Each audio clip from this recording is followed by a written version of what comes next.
Bobon នេះគឺជា ODA6 series ឆ្នាំ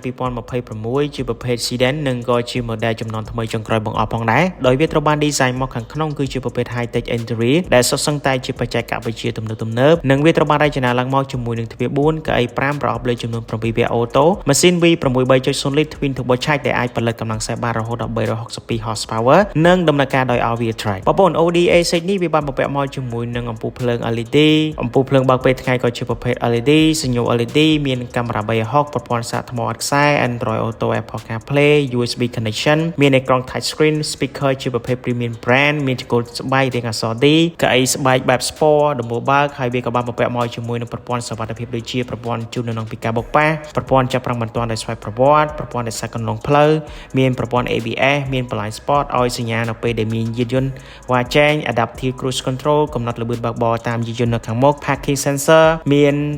sensor សម្រាប់ចូលចតមាន tire pressure monitoring មាន stability control ប្រព័ន្ធទប់លំនឹង traction control និងមាន option ទំនើបមួយចំនួនទៀតផងដែរហើយល្បឿនពី0ទៅ100 km គឺវាចាយពេលត្រឹមតែ 4.7 second តែប៉ុណ្ណោះនិង top speed បានរហូតដល់250 km ក្នុង1ម៉ោងហើយវាមានតម្លៃចន្លោះពី $60,000 ទៅ $65,000 នៅទីផ្សារសហរដ្ឋអាមេរិកអញ្ចឹងបងប្អូនយល់យ៉ាងណាដែរសម្រាប់ model Audi A6 series ឆ្នាំ2026នេះបងប្អូនអាចធ្វើការ comment នៅខាងក្រោមវីដេអូនេះបានសូមអរគុណ